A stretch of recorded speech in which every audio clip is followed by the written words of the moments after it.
안녕하세요. 법사이다 박준광 변호사입니다. 오늘은 나홀로 경찰, 검찰 수사를 받으시는 분들을 위한 수사 절차 오리엔테이션입니다. 범죄가 발생하면 피해자가 고소를 하게 됩니다. 고소를 하게 되면 1차적으로 경찰이 사건을 수사하고요.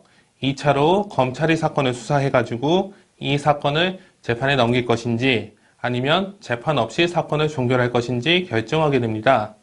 그러니까 모든 사건은 보시는 바대로 고소, 경찰 조사, 검찰 조사, 검찰 처분을 거치게 되는 겁니다.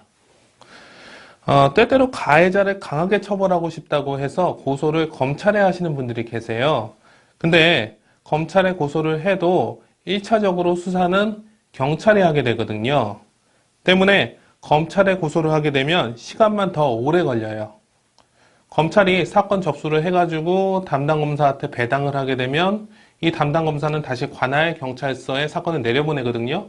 그럼 경찰서에서 담당 형사한테 사건을 또 배당하겠죠. 그러면 그때서야 형사가 사건의 수사에 착수하게 되는 겁니다. 이 경우 그냥 경찰서에 고소하는 경우보다 통상 한 2주에서 3주 정도 더 시간이 오래 걸리는 거죠. 그러니까 가급적이면 고소는 경찰서에 하시기 바랍니다. 고소를 하게 되면 우선 피해자를 불러서 조사하게 됩니다. 그리고 피해자가 한 말을 토대로 가해자를 불러서 조사하게 돼요. 그러니까 이런 식이죠. 피해자가 이렇게 얘기를 하게 되는데 사실인가요? 라고 물어보게 되는 겁니다. 우리가 보통 첫인상이 중요하다고 하잖아요. 수사의 첫인상은 피해자에 의해서 만들어집니다. 때문에 수사는 기본적으로 피해자한테 유리한 절차입니다. 그리고 피해자가 하는 말은 보통 가해자가 하는 얘기하고 달라요. 전혀 생뚱맞은 얘기가 나오는 경우도 있어요. 그래서 조사받으러 갔다가 멘탈이 붕괴되시는 분들도 계십니다. 애초에 다른 말을 하기 때문에 아무리 기억을 긁어 모아도 기억할 수가 없어요. 때문에 저는 경찰 조사를 받으러 가기 전에 최소한 고소장 열람 복사는 하고 가시라 말씀을 드립니다. 적어도 상대방이 무슨 얘기를 했는지 대충은 알아야 되지 않을까요? 고소장 열람 복사 방법은 제가 유튜브에 올려놓은 것을 참고하시면 됩니다. 고소를 해서 경찰이 피해자 한번 불러서 조사하고 가해자 한번 불러서 조사를 하면 보통 한 달이 지나갑니다. 사건의 피해자나 가해자가 여러 명인 경우에는 시간이 더 오래 걸리겠지요. 그리고 피해자하고 가해자하고 다른 곳에 멀리 떨어져 있는 경우, 그러니까 피해자는 서울에 살고 가해자는 부산에 사는 경우 역시 시간이 더 오래 걸릴 겁니다. 이렇게 경찰이 조사를 한 뒤에는 경찰은 사건을 검찰로 보냅니다. 이것을 경찰이 검찰로 사건을 송치한다 라고 말하는 겁니다. 뉴스에서 빈번하게 들었던 단어죠. 송치한다. 경찰은 사건을 검찰에 송치하면서 사건에 관하여 기소 의견 또는 불기소 의견을 표시합니다. 기소 의견이라는 것은 가해자가 유죄이니 처벌하여 주세요 라고 말하는 것이고요. 불기소 의견은 가해자가 죄가 없으니까 처벌하지 마세요 라고 말하는 것입니다. 하지만 사건에 대한 경찰의 의견은 말 그대로 의견일 뿐이죠. 검찰은 경찰의 수사 의견에 구속되지 않습니다. 그러니까 경찰이 처벌해 주세요 라고 말을 해도 검찰은 처벌 안 할 수 있어요.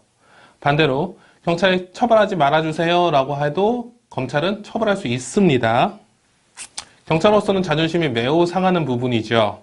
때문에 경찰과 검찰의 수사권 조정에서 이 문제가 거론되고 있습니다. 예컨대 살인, 강도, 강간 사건의 경우 경찰이 처벌해 주세요 라고 말을 하면 검찰은 처벌해야 된다라는 규정을 만들자는 거죠. 실제로 그렇게 돼 있지는 두고 봐야 되고요.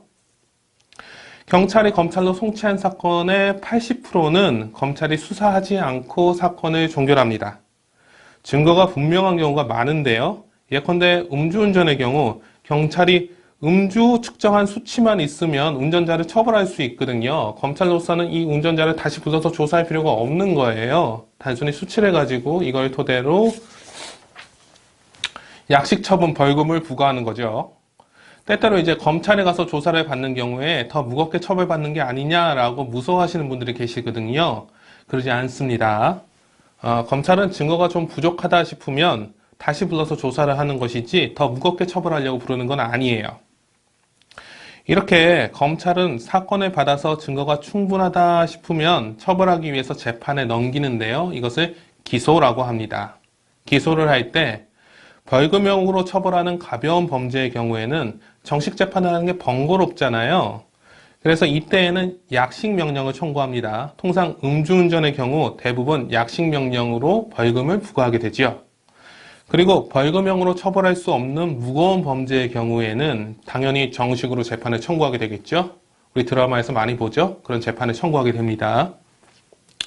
검찰이 이 사람은 죄가 없다라고 판단을 하게 되면 당연히 무혐의 처분을 하겠죠. 그리고 죄가 있지만 증거가 충분하지 않다라고 판단하는 경우에도 당연히 무혐의 처분을 하게 됩니다. 이렇게 검찰의 처분을 끝으로 수사는 마무리가 됩니다. 오늘은 나 홀로 경찰, 검찰 조사를 받으시는 분들을 위해서 수사 절차 오리엔테이션을 가졌습니다. 유익하셨습니까? 감사합니다. 법사이다 박준광 변호사였습니다.